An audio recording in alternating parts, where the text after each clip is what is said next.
أحفرم ويتا سماياتو ويتا مدر بحرو أبي شميم كيوم نطم زفكرو أحفرم سلام أكيد كابرهان زولعكا عدن صلاحتها أحفرم كم سمكا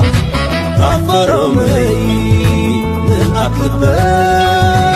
أحفرم لي أبن نسبي أحفرم بسحم كماميرم أطوار تخمرو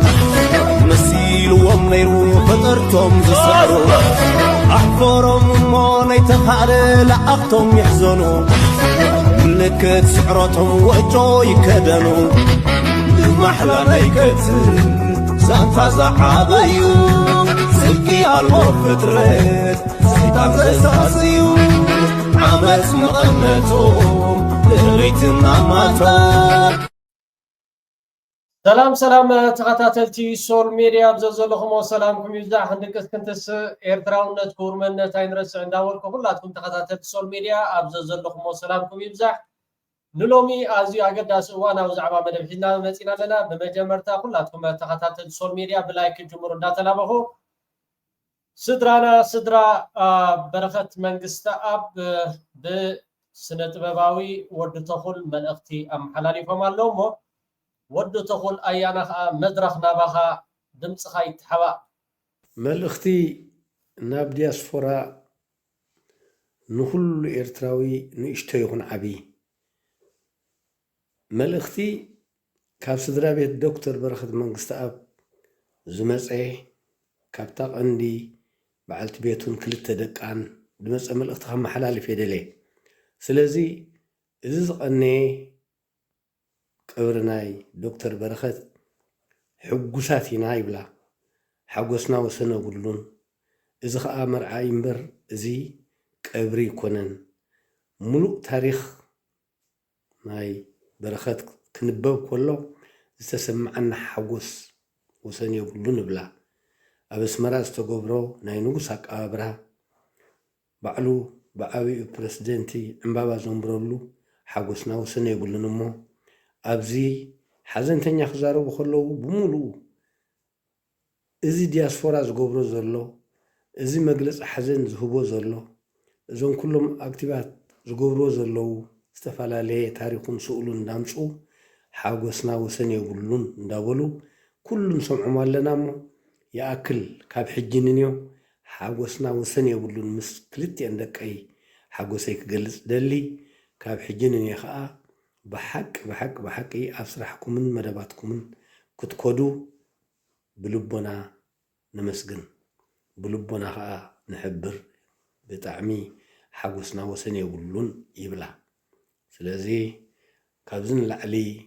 كابزن لعل خايلن مو كلهم إذا مسجنا كتقبلني بتحتنا حتى يغني لي زخرج مسواتنا عاوتنا حفاش thank you Thank you أيانا ود تخل بتعم هابتوم فوتوكا بتعم نخبركا علمت عناني هابكا بتعم دسد بالملغتيو نقولاتكم حسام يتركم دابلنا مالتيو بتعمي دسد بلي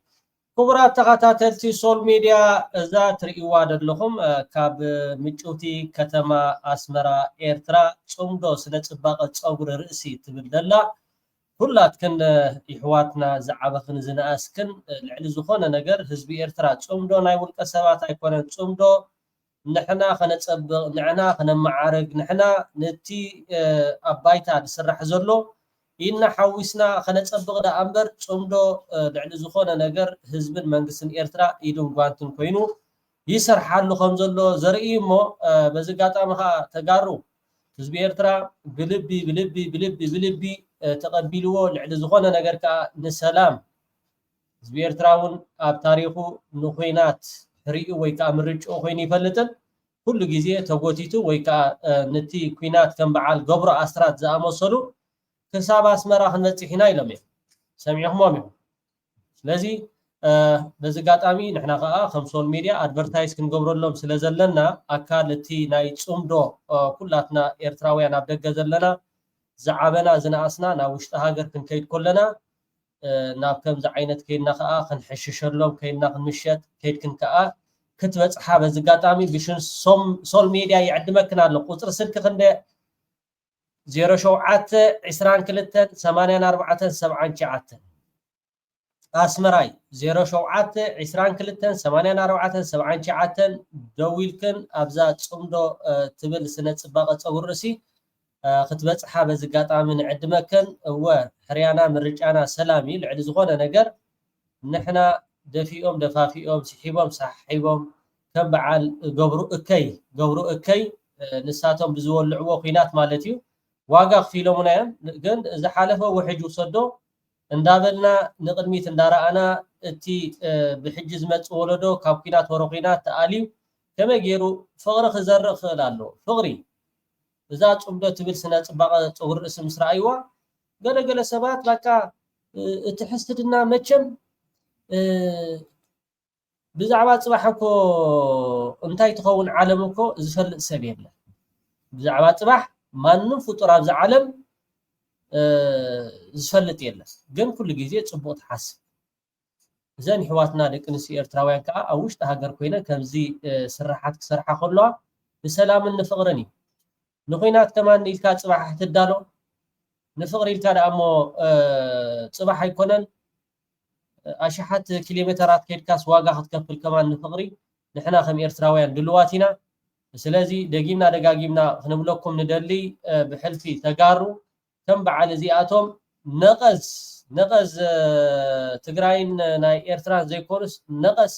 ቀርኒ ኣፍሪቃ እዮም ካብታ ቀርኒ ኣፍሪቃ ከማን ተሓጊሕጎም ክጠፉ ኣለዎም ነገር ነይሩ ድሓር እዚ ጌርና ናብ ኩናት ምስኣተና ኣብቲ መጀመርያ ኣይቀንዐናን ብሓቅን ምዝራብ ብሓፂር ግዜ ክንውድኦ ኢልና ኣቲና ያውም ክሻብ መስመር ኢና ንኸድ ማለት ሻዕብያ ሰይ ነቃብጾ ኣለና ዝብል መደብ እዩ ነይሩና ግን ኣይኮነን ተሰናኺሉ ተሪፉ እቲ ምድላው ብቑዕ ኣይነበረን ማለት እዩ እቲ ምንቅስቃስ ጠቕላላ እውን ትክክል ኣይነበረን ዋላ ናይ ስልታት ጌጋታት እውን ይነብሮ እዩ እዚ ንባዕሉ ክግምገም ዘሎ ጉዳይ እዩ ኣብዚ ግዜ እዚ ኣይደፋእናን ግን መሬትና ሒዝኩም ኣይፀንሑን ዝተኸፈለ ይከፈል ዝወሰደ ግዜ ውሰድ ካብታ መሬትና ክነልቆኩም ኢና እታ መልእኽቲ ነይራ ኣነ ኣሚነላ እየ ሽዑ ብደንብ ኣሚነላ ዝበልክዋ እያ መሬትካ ትውረድ ተሎ ላዕላውነኻ ትድፈር ተሎ ስኡልካ ኣይትንብርከኽን ኢድኻ ይትብል ሕዚ እውን ሃሞይ እምነተይ እንድሕር ብዘይ ፍትሓዊ መንገዲ ብዘይ ሕጋዊ መንገዲ ሉዓላውነትካን መሬትካን ተወሪሱ ትምክት ኣለካ ናይ ግዜ ጉዳይ ኣይኮነን ብሓፂር ግዜ ስለዚ እዚ ናይተ ሽዑ ዝነበረ ናይቱ ዝወረርናዮ ግብረ መልሲ እምበር ናይ ወራሪ ዲስፖዚሽን ወይ ናይ ወራሪ ቁመና ሒዘ ይኮንኩን ገይረዮ ናይ ዝተወረረ ሓደ ዝተወረረ ህዝቢ ንምክት ኢና ገብሩ እከይ ገብሩ ሓሳዊ ገብሩ ምርኣይ ፀገም ገብሩ ሰይጣን እስኻ ኩሉ ኢኻ ሕጂ ተሓሶቱ ንሕና ክሳብ ኣስመራ ክትበፅሕ ዳ እንታ ክትገብር ኢኻ ትበፅሕ ወገለ ኣብዚ ማሕበራዊ ሚድያታት ክትፅሓፍ ስለ ዝረኣኹ እየ እንድሕር ኩናት እቲ ናይ ዶብ ብዛዕባ ባድመ እንድሕር ዳኣ ነይሩ ኣብታ ባድመ ጥራሕ እቲ ኩናት ክውዳእ ዝግብኦ ኣብ መንጎ ናይጀርያን ካሜሮን ናይ ዶብ ምሰሓብ ኣሎ ፓካስ ትበሃል ቦታ ኣብኣ ጥራሕ እዮም ኩናት ዝገብራ ኣብ ካልእ ቦታ ኩናት ኣይገብራን ኣብ ናይ ህንድን ፓኪስታን ኣብ ናይ ካሽሚር እውን ኩናት ኣሎ ናይ ዶብ ኣብታ ካሽሚር ጥራሕ እዮም ኩናት ዘካይዳ ኣብ ካልእ ቦታ ኩናት ኣየካይዳን ንስኻን ሰዓብትኻን ከም በዓል ጻድቃንን ከም በዓል እዚ ኣልቃሲ ሕጂ ኣብ ናይ ብልጽግና ኸይዱ ዘሎ ትግራዋይ ንትግራይ ኢሉ ዘይወድቕ ብድሕሪት ቦሎ ዝብል ዝነበረ እንታይ ክገብር ይመፂ ብጾሮና ሰራዊቱ ሰሊፉ ኣግላይ ወዲ ኣግላይ እንታይ ክትገብር መፂኻ ብጾሮና እንታይ ክትገብር መፂኻ ብዓሰብ እንታይ ክትገብር መፂኻ ብዓዲ በጊዖ ሕጂ እንታይና እኩብ ድምር ኩሉ እቲ ኩናት ደፋፊኦምና ገለገለ ይዝብለሉ ኣልዕል ኣቢሉ እዩ ኤርትራ ሲንጋፖር ንኸይትኸውን ሓሳር ስለ ዝኾንካ ኩሉ ተሰኒድ እዩ ግን እቲ ዘይፈለጠ መታ ንኽፈልጥ ርክብ ቀደሙን ሓርፊፉ ነይሩ እዩ እቲ ወታደራዊ ዓቕሞም ናብ ኢኮኖሚ ዓቕሚ ምልዋጥ ድሌሽ ነይርዎም እዩ እዚ እቱ ሽግር ዝፈጠሮ ስለዚ ኣገዲድካ ፀቕጥ ፈጢርካ ናይ ኤርትራ ጥቅምታት ምርጋፅ ድሌታት ነይርዎ ናይ ኤርትራ ጥቅሙ እንኳ ይኮነ ናይ ሻዕብያ ጥቅምታት ምርጋጽ ድሌት ነይርዎም ዶ ብስኢሉ ምክንያት እዩ ሰበብ ዝበሃል ሰበብ እምበር ዋና ምክንያት ናይቲ ኩናት ይኮነን ዋና ምክንያት ወል ሻዕብያ ብፍላይ ኢሳያስ ኤርትራስ ሲንጋፖር ናይ ምግባር حساب يزي جيجا بمعركة ينتقم بمعركة ينبر بمعركة ينسرح فولي صبلتنا كلهم موت تراهم وتدروا حيلي ناب إيكونوميك يروى سلستن كاسوسي حقاو تغيركو سزلونا شي عند شعت 250 خلتن بفرنجا قاصرا ترامس إثيوبيا وكبرات تخاتاتلتي سول ميديا تهبوب دمصاوي إثيوبياوي تيدي أفرو بزعبا موت بحر دكتور سنت بباوي برغت منقصة أب أملكيتو أب قصات فيسبوك أسفيرو خمزلو حازنو يقلت مالتيو بموت دمصاوي برغت منقصة أب مرير حازن يسمعن دحر مبال برغت منقصة أب كابتن دس زبلو ويكاتا زواريت مكينة ملينا زواريت مكينة تبلون أب جزين اسنتنا كابتن نستماقرن زنبرنا برغت منقص أب كابتن فلوطات موغا عبي أبركوتو زقبره بموت برغت منقص أب تيدا أفرو مرير حازنو يقلت تيدا أفرو بتعمي نمسكنكا حسا ما يتركب اندابلنا مالتيو كله سنودي اتي بموت إيرتراويان تلاقى زوعل اتي بحمام إيرتراويان تلاقى زوعل صباح نقول كله اتنقلون اتنصحفون يمزقب سلازولو ولا شيء جيزي أبز حجيوان زخونة نجار أمانغو إثيوبيان إيرتران زولت بوليتيكا كمتي نحنا حسبنا يعني سلام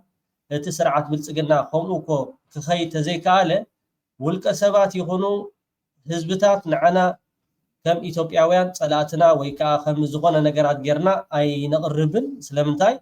حساب لاونتنا حساب زي دفرو قبل علينا حماق حساب زي تزارب حساب زي حسبوا احنا خم إيرتراويان ولا حدا تقام زبها النجارات يبلان تيد أفرو أو حداركا أملاخ يباركا خمون بتي تقبرو زلخا كي تحلل كمالت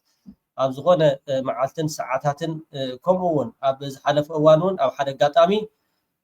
أملكيتكا بزعبا ناي إيرترا حدا سنت باباوي أبستوغود ألو أوانون أب ناي يمان بارياون كمو صحيفون يرو قلزول صحفاتون أم بيبانيرا أب ناي إبراهاما خرقون كمو صحيفون يرو ويكا ناي حازن ملأختتات أم حلاليفون يرو زبل صحفون أم بيبانيرا مو كبرات هابكا حسما يتركب تيدا أفرو تانكيو بتعامل دس دبل أو أمريكاون قصالي زولو أب أمريكاون تاماين تفضلوا يهم كابتن فلوطات إثيوبياويان أب واشنطن دي سي استجبره أب ناي إمباس ناي إيرترا زخري ويكابتن ناي حزن ناي برغت منقص أب أو متيوم زبولون اسمعي مهنيات له معلتي حابن امبر معلتي حزن يكون نحبون له جيناي كم زيهم من البات ويا 500 عامات ويا 1000 عامات ولدهم كم زعمه 5 عينات مولو ترى انت سمعنا يفلدني أمو قنا قاشر لنا عيو قاشر أرتيستي تامان بينا بعد سلازي بحولينا مدرك عدل طول حتى لو هو أرتيست تامان سمعوا واحد تقول نوم سمع هوني وقال هم سنة يعني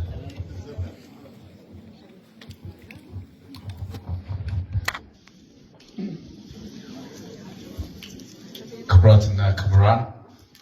أدينا أبوينا كلاتكم قام بدعم متصاف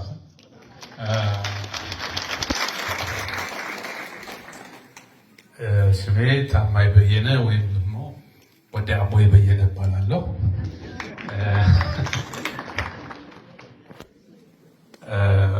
I hope يتررف أمارينيا ينوراچوال ብዬ አስባለሁ ትሰሙኛላችሁ ብዬ እንደምታውቁት ዛሬ የመጣሁት የኛን የምስራቅ አፍሪካንም ሆነ የኤርትራና የኢትዮጵያን ፖለቲካ ታውቁታላችሁ። ቶክሲክ ነው በጣም። በረከት ግን ያደኩበት ነፍስ ያወኩበት ዘፈንን ያጣጣምኩበት ታላቅ ሰው ስለሆነ ሀዘኔን ለመክፈል ለማክበር ነው የመጣሁትና በመምጣቴ በጣም ደስ ብሎኛል። በረከት መንግስት አብ ገና ከልጅነቴ ሂሩት በቀለ ቀጥሎ ምዘፍነው የሱን ዘፈን ነበር። ያኔ ትርጉሙንም ባላቀው በጣም ነበር የምወደው። ምክንያቱም የዜማ ቅላጼው፣ አጨዋወቱ፣ የዜማ ምርጫ ሁሉ የተለየ ሰው ነበር። እኔ ባደኩበት አካባቢ ሸክላ ሲወጣ የበረከት ለኔ ትልቅ በቃ በዓል ነበር የሚመስለኝ። ከዛ እያደኩ ከመጣሁ በኋላም ዘፈኖቹን ሰማ ነበር። እንግዲህ ያው ስናድግ ደግሞ ኦፒኒየናችን ይቀያየር የለም። ያም ቢሆን ለበረከት መንግስታብ ችሎታና የጥበባዊ ስራ የማይቀየር ፍቅር ነው ያለኝ። እኔ አስመራ ከመሄዴ በፊት ኤርትራን የማውቀው በበረከት ዘፈን ነው። በኋላ ያው ትርጉሙን ስታውቁት አንዳንዱ በተለያየ ጎራ አልነበር። እናንተ እንሄዳለን ስትሉ እኔ ደግሞ አትሄዱም ከሚሉት ውስጥ ነበርኩና አቆርደት ሰኔ መሬት ኮብኮባ የሚል ዘፈን ነበረው። ብዙዎቹ ዘፈኖቹ በተለይ ደግሞ አይነ ኮከብ ጸረራ ወርቅ ሚሌኒ የሚለው ዘፈን ውስጥ ምጽዋ ሂድ ተናፈስ ጉርጉስ አብርሃምስ የሚል ዘፈን አለ። ግን ያም ሆኖ ሄጄ ምጽዋንም ለማየት በቅቻለሁ። የመጀመሪያ ግን ያስተዋወቀኝ በረከት ነበር እና በጣም ታላቅ ሰው፣ በጣም የተሟላ የጥበብ ሰው በረከት መንግስታብ ባለሙያ እኔ ብስማማው ባልስማማው ባላ የሚያምንበትን በረሃ ድረስ ገብቶ የሚፈልገውን አሳክቶ ያለፈ ሙሉ ሰው ነው። እኛ በዛም በዚህም ብዙ ብጣዕሚ ደስ ደብል ብዛዕባ በረከት መንግስታብ ካብ ንእስነቱ በረከት መንግስታብ ጽቡቅ ተዘክሮ ከም ዘለዎ ብዙሕ ደርፍታቱ ናይ በረከት መንግስታብ ይደጋግም ከም ዝነበረ በረከት መንግስታብ ብጣዕሚ ካብቶም ሓያላት ናይ ቀርኒ አፍሪካ ኣብ ቅድሚት ዝስርዑ ከምኡውን ምስ ዓበና እውን ብዙሕ ነገራት ናይ በረከት ከነስተማቕሮ ዓርኮብ ኮባይ ከምኡ ከዓ ባፅዕ ዝብል ነገራት ኩሉ ደርፍታት ምስ ሰማዕኹ ብናይ በረከት መንግስታብ ተዳፋፊአ ከዓ ናብ ኤርትራ ከምኡ ከዓ ናብ ባፅዕ ከይደ ብዙ ተገዳደልና አይደል? እግዚአብሔር የተሻለውን የሰላም ጊዜ አምጣልን ብዬ እመኛለሁ። በእውነት ነው የምላቸው። አሁን እኔ ድሮ ልጅ ሆኜ አቆርደት ሰኔ መሬት ኮከባ የሚል ዘፈን ደግሞ አለ። እንደዛ ሁሉ እኔ የልጅነት እንትኖቼ ናቸው። በኋላ ያው የትግል ዘፈን ነው ምናምን አሉ። በኋላ ያም ሆነ እሱን ያስተዋወቀ እሱ ነው እና ይሄ ሁሉ ያልፋል። አሁን ያለው ትኩሳት ይበርዳል። ከዚህ በኋላ የሚመጣው የሰላም አገር ሆናል። እናንተም እኛም ሰላም አግኝተን በተለይ ደግሞ እንደ በአንድ ምሳሌ ብሰጣችሁ በትግሉ ወቅት በረከት በእናንተ ሳይድ ሆነው ጥላሁን በዚህ ሳይድ ሆነው ዘፈኑ በሁለቱም ጎራ። ጥላሁን የሞተለት የዛሬ 16 ዓመት መጀመሪያ ሀዘናቸውን የገለጹት ፕሬዚዳንት ኢሳያስ እና በረከት መንግስታብ ናቸው እና ትልቅ አክብሮታል። ያለቀን ያን ዕለት የተሰማኝ ስሜት ቀላል አይደለም። ዋው ዋው ዋው ዋው ዋው! ጥላሁን ምስ ሞተ ቀዳማይ ሓዘኖም ዝገለጹ በረከት መንግስታብን ፕሬዚደንት ኢሳያስ አፈወርቂን እዩ። ራእዮ ትጩነት ሁሉ ይስነድ ይደሎ ሁሉ ይምዝገብ ይዘሎ ብዙሓት ኣለኹም ብዛዕባ ሞት ሕማም ከተባጭውን ክትፅሕፉን ትውዕሉ ማለት እዩ። ጽባሕ ንጎ ምስ ህዝቢ ኤርትራ ክትነብሩ ዲኹም ኣይክትነብሩን ኢኹም ንግዜ ንግደኹም ካብ ርሑቕ መፂኦም ሓገፆም ሓዘኖም ይገልጹ ኣሎ። ፖለቲካ ብዘይገድስ ዋላ በረከት መንግስታብ ሜዳ ከይዱ ኣብ ቃልሲ እንተነበረ በረከት ናይ ገድሊ ይደርፍ ነይሩ፣ ጥላሁን ከዓ በቲ ናይ ካልእ ኮይኑ ይደርፍ ነይሩ። ግን ፕሬዚደንት ኢሳያስ አፈወርቂን በረከት መንግስታብ ኣብ ሞት ኩሉ ግዜ ሞት ንኩሉ ከዓ ይተርፎን ብሞት ዘላግፅ ዘባጩ ብሕማም ዘላግፅ ዘባጩ ግን ካብ ዓለም እቲ ዝደንቆረ ሰብ ካብ ዓለም እቲ ዝደንቆረ ሰብ ብሞትን ብሕማምን ዘባጩ እዩ። ስለዚ ታማኝ ብጣዕሚ ብልቢ ኢና ነመስግነካ። ስምዕዎ ስለዚህ ዛሬ 16 ዓመት መጀመሪያ ሀዘናቸውን የገለጹት ፕሬዚዳንት ኢሳያስ እና በረከት መንግስታብ ናቸው እና እና ትልቅ አክብሮት ያለቀን ያን ዕለት የተሰማኝ ስሜት ቀላል አይደለም። አሁን እንደ በረከት እንደ ጥላሁን አይነት ሰዎች ቢኖሩን ወደ ሰላም የሚያመጡን በቃን የሚሉ እዛም እዚህ መተው የሚያስማሙን ትልቅ አርቲስቶች እንዲፈጠሩ ምኞቴ ነው።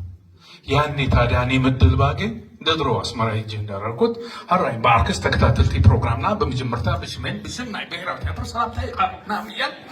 ያ ቀን እንዲመጣ ጸልያለሁ። የሚችለውን ማድረጋለሁ። በረከት ነፍስህን ይማረው፣ ቤተሰቦቹን መጽናናት ያቀናይ።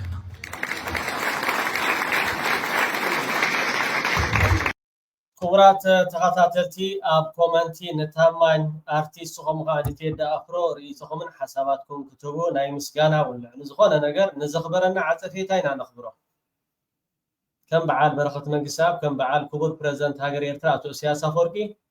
ንዓና ከም ኢትዮጵያውያን እንደትህልወና ወይ ከዓ ኣብቲ ዞባ እንደትህልው ሰላም ምስ ነበርና ነርና። ስለዚ ያ ብጣዕሚ ደስ ደብል እዩ። ክብረት ሃብኩም ብሓፈሻ። ክቡራት ተኸታተልቲ ሶል ሜድያ ርድኡና ከምኡ ከዓ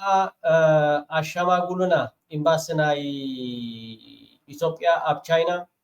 ሎም መዓንቲ ተዛሪብናሉ ነርና። ምስ ኤርትራ ኣዘራርቡና ኣራዳድኡና ሸምጉሉና ገለ ዝብል ማለት እዩ። ኣብ ዝሓለፈ ናይ ኬንያ ማለት እዩ ናይ ኬንያ ፕሬዝደንት ዊልያም ሩቶ ካብ አብይ አሕመድ ናይ ቴሌፎን ደወል ተደዊልዎ ምስ ኤርትራ ክንዕረቕ ምስ ኤርትራ ሰላም ክንገብር ዝብል ናይ ቴሌፎን ልውውጥ ድሕሪ ምክያድ ዊልያም ሩቶ ንክቡር ፕሬዝደንት ሃገር ኤርትራ ቴሌፎን ብምድዋል እቲ ኣብ መንጎ ኢትዮጵያን ኤርትራን ዝኸይድ ዘሎ ዝብል ኣካይዳ ብዝተፈላለየ ማሕበራዊ ሚድያታት ክንሰምዖ ዝፀንሐና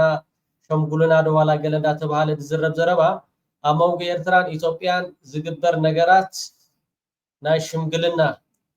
ዝርርብ ድሕሪ ምክያድ ዊልያም ሩቶ ከዓ ናብ ኣስመራ ልኡኽ ሰዲዱ እቲ ልኡኽ ከዓ ምስ ክቡር ፕሬዝደንት ሃገር ኤርትራ ኣቶ ኢሳያስ አፈወርቂ ተራኺቡ ንምንታይ እቲ ሽምግልና እንድሕር ዳ ኢልና ዝብ ክሳብ ዝደልዎ ይሕንክስ ከም ዝበሃል ክሳብ ዝዓለት እዚኣ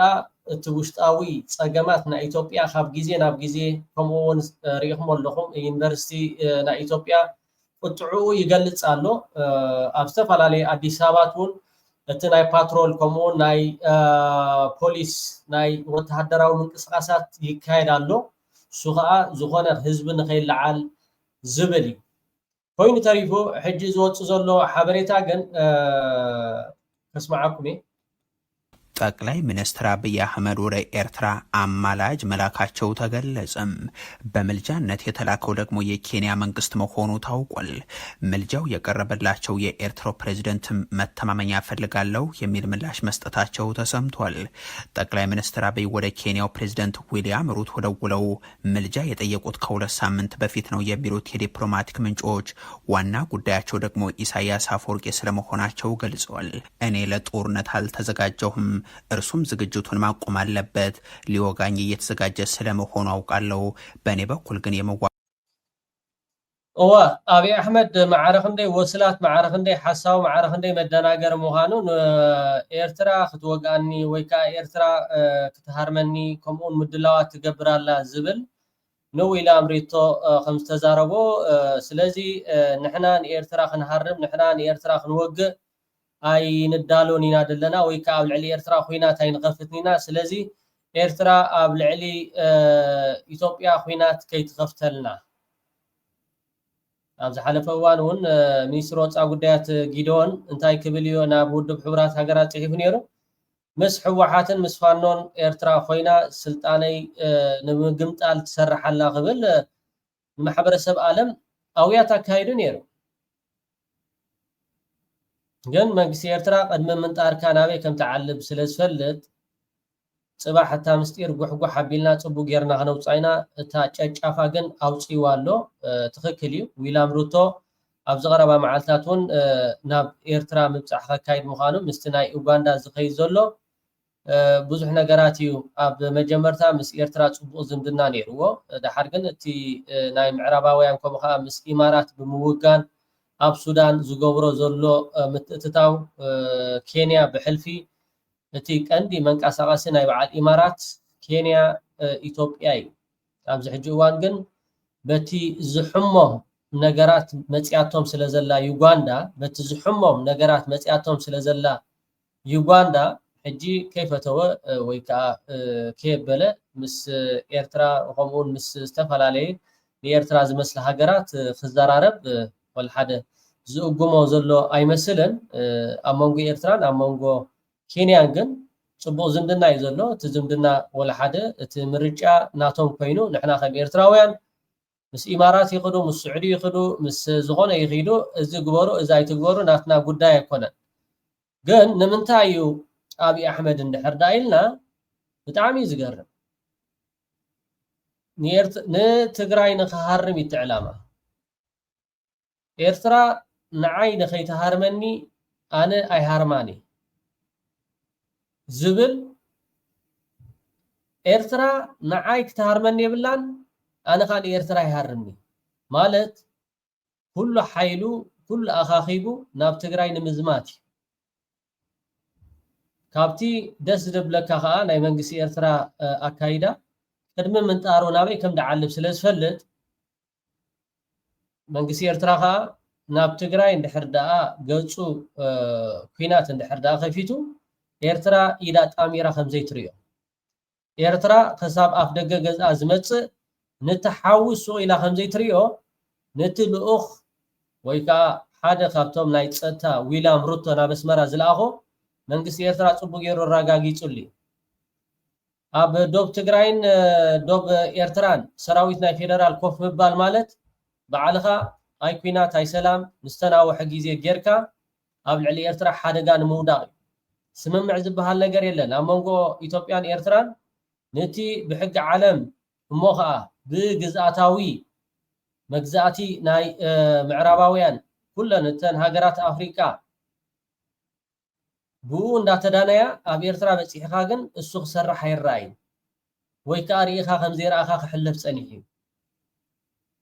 አብይ አሕመድ ግን ማዕረ ክንደይ ክፉእ ምዃኑ ኣነ ንኤርትራ ኣይሃርማን እየ ንስኻ ክትሃርመኒ የብላን ማለት ንትግራይ ኩሉ ሓይሊ ኣኻኺቡ ክኸይድ እሞ ንትግራይ ምስ ተቆፃፀራ ብድሕሪኡ ድሕሪ 2 ዓመት ድሕሪ 3 ድሕሪ 4 ዓመት ኣብ ልዕሊ ኤርትራ ከዓ ኩናት ንኽኸፍት እዩ መንግስቲ ኤርትራ ግን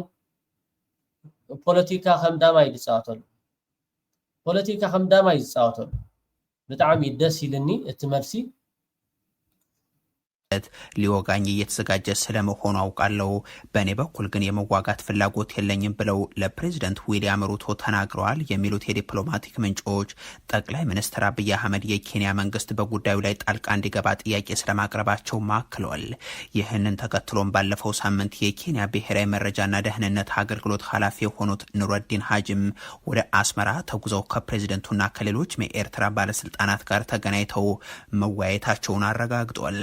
ደህንነት ሹሙ ኑረዲን ወደ ኤርትራ ከመብረራቸው በፊትም ከኢትዮጵያ ወደ ናይሮቢ የተጓዙና የጠቅላይ ሚኒስትር አብይ አህመድን ምልጃ አጀንዳ የበለጠ ለማብራራት ከኃላፊው ጋር የተገናኙ የብልጽግና ሹሞች እንደነበሩ የሚገልጹት ምንጮቹ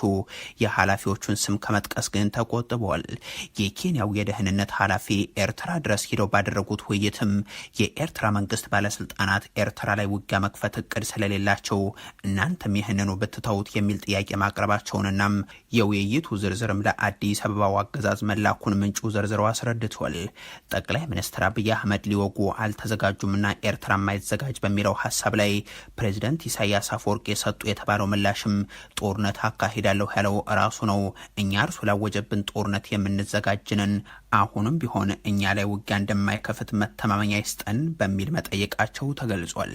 እኛ ከመጀመሪያውም ፍላጎት የለንም የሚለውን በአጽንኦት ተናግሯል የተባለላቸው የኤርትራ ባለስልጣናት በትግራይ ክልል የሚታወጅ ጦርነትን በእኛ ላይ እንደተከፈተ እንቆጥሯለን። ትግራይ ላይ ውጊያ ከተከፈተ ቀጥሎ እኛ ላይ እንደሚሆን ስለምናውቅ ራሳችንን እንከላከላለን ሲሉ መናገራቸውንም ምንጮቹ አረጋግጧል። የብልጽግናው አገዛዝ ወደ ኤርትራ ይህንን ምልጃ ከላከ በኋላ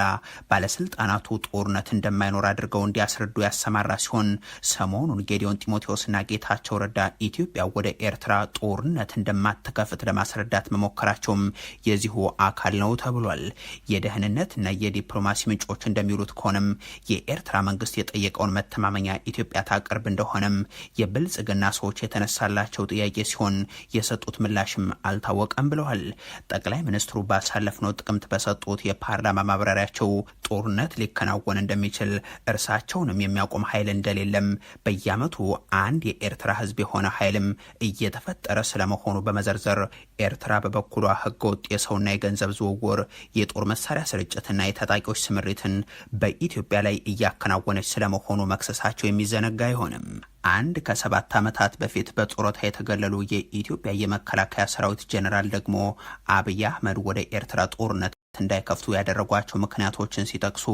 በአንድ በኩል በአማራናም በኦሮሚያ ክልል እየተካሄዱ ያሉ የትጥቅ ትግል እንቅስቃሴዎች በጣም ደስ ደብል እዩ እቲ መልሲ ናይ መንግስቲ ኤርትራ ኩሉ ግዜ ሓሊፍካ ንፀላኢኻ ምጽናሕ ዝበሃል ነገራት ማዕረፍ እንደይ ቆቋሓት ምዃኖም ማለት እዩ። አብይ አሕመድ ግን የአይ ኪለዮ የአይ ንመንግስቲ ኤርትራ ከሽክዕ ወይ ከዓ ንኹናት ሙሉእ ብሙሉእ ኣብ ልዕሊ ትግራይ ንኸካይድ ኤርትራ ከእሱ ኢላ ንኽትዕዘብ ማለት እዩ። ኤርትራ ከእሱ ኢላ ንኽትዕዘብ ንሕና ኩናት ኣይንኸፍተሎም ኢና ኤርትራ ከዓ ኩናት ከይትኸፍተልና ዝብል ስምምዓት ንኸካይዱ ማለት እዩ። መንግስቲ ኤርትራ ግን ኣብ ልዕሊ ትግራይ ዘካይዶ ኩናት እውን እንድሕር ዳ ኮይኑ ንሕና እውን ኢልና ጣሚርና ኣይንርኢና ክሳብ ኣፍ ደገ ገዛና ዝመፅእ እንተ ብወገን ኤርትራ ግን ኩናት ናይ ምኽፋት ባህጊ ከምዚ የለ ንልኡኽ ዊልያም ሩቶ መልሲ ተዋሂቦሎ ዊልያም ሩቶ ከዓ ኣብ ዝቐረባ መዓልታት ወይ ከዓ ኣዋርሕ ንበሎ ናብ ኤርትራ ዑደት ከም ዘካይድ እዩ ዝሕብር እሞ ክቡራት ተኸታተልቲ ሶል ሜድያ እዚ ዕሱብ ናይ ኢማራት ዋላቶም መንእስያት እውን ፅቡቅ ጌሮም ፈሊጠሞ ስለ ዘለው ንሕና ኩሉ ግዜ ኣይንሕመቕ ኣብ ሚድያ ለይትን መዓልትን በቲ ዝግበር ዘሎ ፅቡቅ ኢና ደለና እሞ ይቐኒየለይ ሰሰናይ ወድሓንኩም ነፃ ኦልሬዲ ተገዝተናል። እኛ ብዙ ኢትዮጵያኖች ይህንን ላትረዱ ትችላላችሁ። ዛሬ ኢትዮጵያ በሌላ ቱርክ አይደለችም ጠላታችን። ዛሬ ለኔ ግብጽ አይደለችም፣ ለኔ ዩኤኢ ናት። ዩኤኢ ገዝታናለች። የዩኤኢ ብር ኢትዮጵያን ገዝቷል። አብይ አህመድ በዩኤኢ ብር ነው ፖለቲካው የሚሰራው። ነገ ኤሌክሽን ቢካሄድ የሚያሸንፈው የዩኤኢ ብር ያበላሻል። በጣም ሲከፋ ደግሞ እንደ ሱዳን በጣም የባሰ ኬዎስ ይመጣብናል ማለት ነው። የሚያስገርመው ዩኤኢ እኛም ብቻ ሳይሆን ግብጽንም ኮንትሮል ታደርጋለች። ኦኬ ሶ ግብጽ እስራኤልም ኮንትሮል ታደርጋታለች፣ አሜሪካም ታደርጋታለች፣ ዩኤኢም እነዚህ አብርሃም አኮርድስ የሚባሉት ግብጽን አርፈሽ ተቀመጪ ሲሏት አርፋ ትቀመጣለች። ሲሲ እነሱ ናቸው ስልጣን ላይ መጡት። ልክ አብይ አህመድን ስልጣን ላይ መጡት ኃይሎች እነዚህ ናቸው ማለት ነው። ስለዚህ ዛሬም ስለ ግብጽ ምናወራ ከሆነ ዛሬም ስለ the same ነገር ምናወራ ከሆነ we're missing the big picture. by the way ብልጽግና ይሄንን ሚስ እንድታረጉ ነው የሚፈልጉት። ጂኦፖለቲክሱን በደንብ እንድንረዳ የሚፈልጉም አይመስለኝም። because እዚሁ ነገር ላይ ስናወራ እነሱ የፈለጉትን ነገር ከኋላ ይሰራሉ ማለት ነው። እኔ በጣም ያስፈራኝ ስለ ዩኤኢ በሚገባው መጠን እያወራን አይደለም። የሱዳን አክቲቪስቶች መጀመሪያ ኢንተርናሽናል አድቮኬሲያቸውን ያተኮሩበት ዩኤኢ ላይ ነው። ዩኤኢ ከሱዳን ላይ እጅሽን አንሺ ብለው ነው የተነሱት። ቪዲዮ ሰርተው በጣም የሆሊውድ አክተሮችን አሳትፈው የኤንቢኤ ፕሌየሮችን አሳትፈው ትክክለኛ ጠላታቸውን ተረድተው እየተንቀሳቀሱ ነው። አንዳንድ አክቲቪስቶች እኛ ሀገርም አይቻሉ ዩኤኢ ያለበት ቦታ የሞከሩ አሉ፣ ግን በበቂ ሁኔታ አናረገውም። ቢኮዝ አልተረዳንም እንዴት በስቴት ካፕቸር እንዳለ ኢትዮጵያ ውስጥ ዩኤኢ እንዴት ኮንትሮል እንደምታረገን እንዴት ለረጅም ዘመን ከባድ ነገር ውስጥ እንደገባን አልተረዳንም። አሁንም የሶማሊላንድ ጉዳይ they don't care። አሁን ኤምኦዩ ያላችሁ አታወሩ። ሶማሊላንድ የዛሬ ዓመት እኛን ትፈልግ ነበር ለእውቅና። ዛሬ ከኛ የበለጡ ሀያላን ሀገራት እንደ እስራኤልና እንደ አሜሪካ በኋላ እንግሊዝም ትከተላለች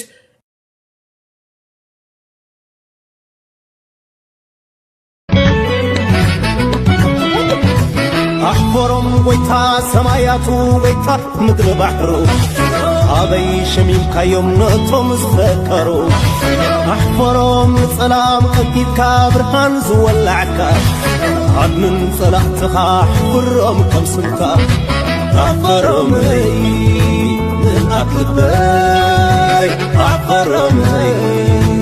حابن حزبي أحفرهم بسحهم كماميرهم أطوار تخمروا نسيلهم نيروا فطرتهم زسعروا أحفرهم موني تخالي لأختهم يحزنوا لكت سعرتهم وجو يكدنوا محلى نيكت سانتا زعابيو سلكي المفترات سيطان زي ساسيو